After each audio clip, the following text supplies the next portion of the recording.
கணேசன் குரல் உறவுகள் அனைவருக்கும் இனிய காலை வணக்கம், இனிய வணக்கங்கள். கணேசன் குரலுடன் இணைந்திருக்கின்ற உங்கள் அனைவருக்கும் இன்றும் இனிய சுவராசியமான தகவல்களை வழங்குவதற்கு வந்திருக்கின்றோம்.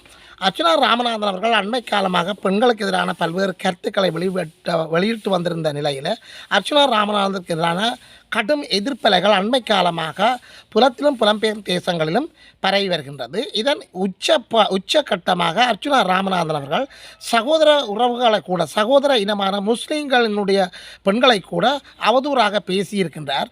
இது சம்பந்தமான இனமுறுகளை ஏற்படுத்த அர்ச்சனா எம்பி முயற்சி என்று யாழ் முஸ்லீம்கள் ஒன்றியம் அமைப்பு கண்டனம் வெளியிட்டிருக்கின்றது. அடுத்த தகவல்களாக பெண்களுக்கான பாதுகாப்பு சட்டங்கள் கடுமையாக்கப்பட வேண்டும் என்று மன்னார் பெண்கள் வலையமைப்பு பிரதமருக்கு கடிதம் எழுதியிருக்கின்றது. இதைவிட அண்மையில் யாழ்ப்பாணத்திலும் கிளிநொச்சியிலும் இருக்கின்ற இரு பொன் யூடியூபர்களுக்கு எதிராக அர்ச்சனா ராமநாதன் அவர்கள் கடுமையான கருத்துக்களை வெளியிட்டிருக்கின்றார். அது சம்பந்தமாக பாராளுமன்றத்தில் கூட அந்த கருத்துக்களை வெளியிட்டிருக்கின்றார். பாராளுமன்றத்தில் என்னென்ன விடயங்கள் பேச வேண்டும் என்று சொல்லி பாராளுமன்ற உறுப்பினர்களுக்கு அறிவுகள் இருக்க வேண்டும். ஆனால் இந்த அறிவுகளை எல்லாம் தாண்டி அர்ச்சனா ராமநாதன் அவர்கள் பெண்களுக்கு எதிராக தன் இனத்தையே காட்டி கொடுக்கின்ற செயற்பாடுகளையும் பிற இன மத பெண்களையும் தாக்கி பேசுகின்ற செயற்பாடுகளையும் அர்ச்சனா ராமநாதன் அவர்கள் தொடர்ந்து தன்னுடைய நிகழ்ச்சி நிரலில் இடம்பெற்று வருகின்றார். இது எதற்காக அவர் செய்கின்றார்? விளம்பரத்தை தேடுவதற்காக என்று சொல்லி பல்வேறு மக்களாலும் பல்வேறு சமூக வலைத்தளங்களிலும் கடுமையான எதிர் விமர்சனங்களை அர்ச்சனா ராமநாதன் சந்தித்து வருகின்றார். அந்த நிலையில் அண்மையில் யாழ்ப்பாணத்தில் உள்ள பிரபலமான ஒரு பொன் யூடியூப்பருக்கு எதிராக கருத்து வெளியிட்டிருக்கின்றார். வன்னி ஊழல் எதிர்ப்பு அணி என்கின்ற ஒரு இனந்தெரியாத அணியினுடைய கருத்துக்களை வைத்துக்கொண்டு மேற்கோள் காட்டி யாழ்ப்பாண பிரபல யூடியூப்பர் ஒரு இளம் பெண் ஒருவர் மீதும் கிளிநொச்சி மாவட்டத்தைச் சேர்ந்த ஒரு இளம் பெண் மீதும் அவதூறான கருத்துக்களை பாராளுமன்றத்தில் வெளியிட்டிருக்கின்றார். இது சம்பந்தமாக சமூக ஊடகங்களில் சமூக வலைத்தளங்களில் கடுமையான விமர்சனங்கள் எல்லாம் முன்வைக்கப்பட்டு வருகின்றது அர்ச்சனா ராமநாதனுக்கு எதிராக. அதாவது எங்களுடைய தமிழ் பெண்களுடைய பிரச்சனையை நாங்களே எங்களுக்குள்ளே வைத்து பிரச்சனைகள் தீர்க்கலாம், அதை மற்றவர்களுக்கு காட்டி கொடுக்க வேண்டிய அவசியமில்லை. அதாவது தமிழ் பெண்களுடைய பிரச்சனையை போய் பாராளுமன்றத்தில் சிங்களவனுக்கு சொல்லி காட்டிக்கொள்ள வேண்டிய அவசியமில்லை என்ற கருத்துப்பட பல சமூக ஊடகங்களில் கடுமையான வாத பிரதிவாதங்கள் இடம்பெற்று வருகின்றது. யாழ்ப்பாணத்தை சேர்ந்த ஒரு பொன் யூடியூப்பர் ஒருவர் தகாத செயற்பாடுகளில் ஈடுபட்டதாக பாராளுமன்றத்தில் இந்த கருத்து வெளியிடப்பட்டிருக்கின்றது. அதற்கான ஆதாரங்கள் தம்மிடம் இருப்பதாக கூறிய வன்னி ஊழல் எதிர்ப்பு அணியினுடைய கருத்தை மேற்கோள் காட்டி கூறியிருந்த போதும் அதற்கான ஆதாரங்கள் இதுவரை சமர்ப்பிக்கப்படவில்லை. அவர்களுடைய காலக்கெடு முடிந்துள்ளது. அதாவது 2 நாட்களோ 3 நாட்களோ ஒரு கிழமையோ தங்களிடம் ஆதாரங்கள் இருப்பதாக கூறிய அந்த வன்னி எதிர்ப்பு ஊழல் அணி என்றது ஒரு இனந்தெரியாத அணி, ஒரு இனந்தெரியாத ஒரு திருட்டுத்தனமான அணி. அந்த அணியை கூட அர்ச்சனா ராமநாதன் அவருடன் சார்ந்த ஆக்கள் தான் இயக்குவதாக பல்வேறு தரப்பினரால் குற்றம் சாட்டப்பட்டு வருகின்றது. எனவே இதன் பின்னணிகளில் அர்ச்சனா ராமநாதன் அவர்கள் யாழ்ப்பாண பொன்மணி மீது சாட்டப்பட்ட குற்றச்சாட்டுக்கான எந்தவித ஆதாரத்தையும் இதுவரை அவரால் முன்வைக்கப்படவில்லை.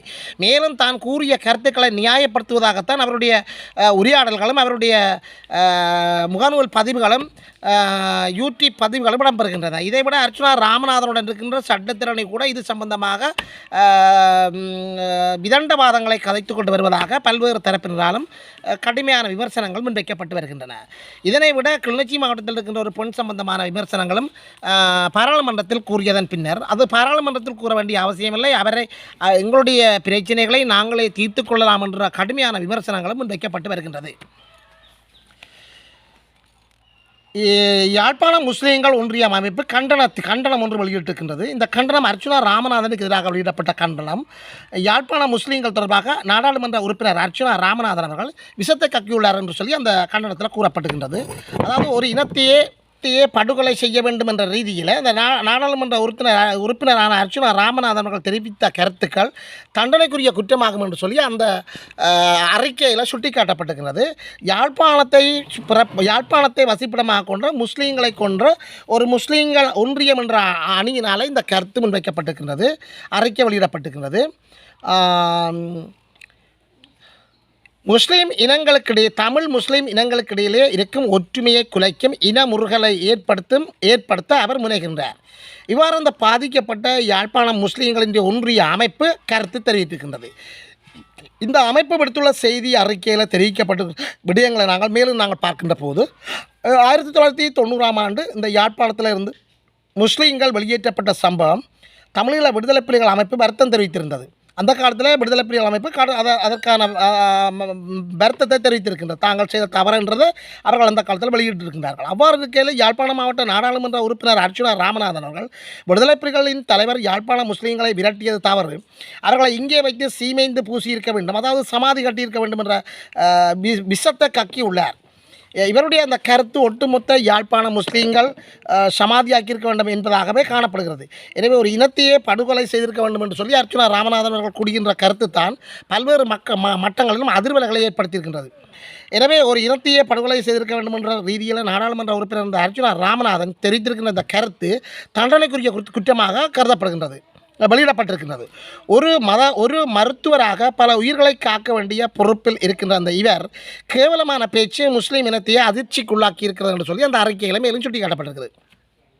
இப்போ நாடாளுமன்ற உறுப்பினர் அர்ச்சுனா ராமநாதன் முஸ்லீம் மக்களை இலக்கு வைத்தும் முஸ்லீம் மார்க்க விடயங்களில் விஷமத்தனமான கருத்துக்களை அண்மை காலமாக நாடாளுமன்றத்தில் தெரிவித்து வருகின்றார். இவரது கருத்துக்கள் அனைத்தும் இனவாதத்தை தூண்டுகின்ற வகையில் உள்ளன. நாடாளுமன்ற உறுப்பினர்களுடைய அடாவடித்தனத்தை அரசாங்கம் உடனடியாக முடிவுக்கு கொண்டு வேண்டும் என்று சொல்லி அங்கே கடுமையான கண்டனங்கள் வெளியிடப்பட்டிருக்கிறது. நாடாளுமன்றம் என்பது மக்களுடைய அபிவிருத்தி உரிமைகள் தொடர்பான விடயங்கள் பேசப்பட வேண்டிய இடம். ஆனால் இப்போது இனவாதமே கூடுதலாக பேசப்படுகிறது. இனவாதத்திலும் பெண்கள் சம்பந்தமான கருத்துக்களை முன்வைத்து அவர்கள் ஏதோ பெரிய ஆக்கள் மாதிரி தங்களை காட்டிக்கொள்ள வலிக்கின்றார்கள். பெண்களுக்கு எதிரான கருத்துக்களை முன்வைத்து அவர்கள் பெரியாக்களாக வெளியிட போகிறார்கள் என்றது இந்த வகையில் அவர்களுக்கு நியாயப்பாடாக இருக்கும் என்றது உண்மையிலே ஒரு அறிவு ரீதியாக சிந்திக்கப்பட வேண்டிய விடயம். எனவே இப்போது இனவாதமே கூடுதலாக பேசப்படுகிறது. நாட்டின் அமைதிக்கு குந்தகம் விளைக்கும் இவ்வாறான செயற்பாடுகளை உடனடியாக நிறுத்த வேண்டும் என்று சொல்லி இந்த யாழ்ப்பாணத்தில் வசிக்கின்ற யாழ் முஸ்லீம்களின் ஒன்றிய அமைப்பு ஒரு கடுமையான கண்டன அறிக்கையை இன்றைக்கு வெளியிட்டிருக்கின்றது. பெண்களுக்கான ஒரு பாதுகாப்பு சட்டங்களை கடுமையாக்கப்பட வேண்டும் என்று சொல்லி மன்னார் பெண்களுடைய வலை அமைப்பு பிரதமருக்கு கடிதம் அனுப்பியிருக்கிறது. சர்வதேச மகளிர் தின வாரத்தில் நடந்த அனுராதபுரம் மருத்துவமனையில் பெண் மருத்துவருக்கு நிகழ்ந்த கொடூரம் ஒரு கரும்புள்ளியாக அமைந்துள்ளது என்று தெரிவித்து மன்னார் பெண்கள் வலை அமைப்பு தெரிவித்திருக்கிறது. இந்த சம்பவத்தை கண்டித்தும் குறித்த பாலியல் வன்கொடுமையை கண்டித்தும் பெண்களுடைய பாதுகாப்பை உறுதிப்படுத்த கோரியும் இந்த அமைப்பால் பிரதமர் கரணி அமர சூர்யா அவர்களுக்கு அனுப்பி வைக்கப்பட்ட கடிதத்தில் குறிப்பிடப்பட்டிருக்கின்றது.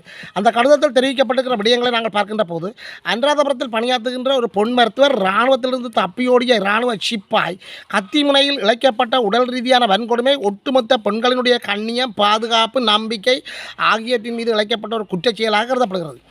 இது பெண்களினுடைய நலிந்த நிலையில் உள்ளார்கள் பெண்கள் நலிந்த நிலையில் உள்ளார்கள் என்பதை எடுத்துரைக்கின்றது. பெண்களுக்கான பாதுகாப்பு மற்றும் நீதி முதன்மைப்படுத்தப்பட வேண்டும்.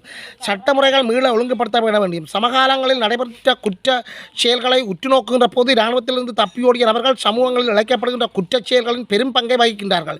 இந்த இழிவான செயல்கள் பாதுகாப்பு படையினரின் பொறுப்புடைமையை ஒழுக்கத்தையும் கேள்விக்குறியாக்குகிறது. எதிர்வரும் காலங்களில் இவ்வாறான குற்றச் செயல்கள் நடைபெறுவதை முற்றாக தவிர்க்க வேண்டும் என்று சொல்லி மன்னார் மாவட்ட பெண்கள் அமைப்பு பிரதமருக்கு கடிதத்தை அனுப்பியிருக்கிறார்கள்.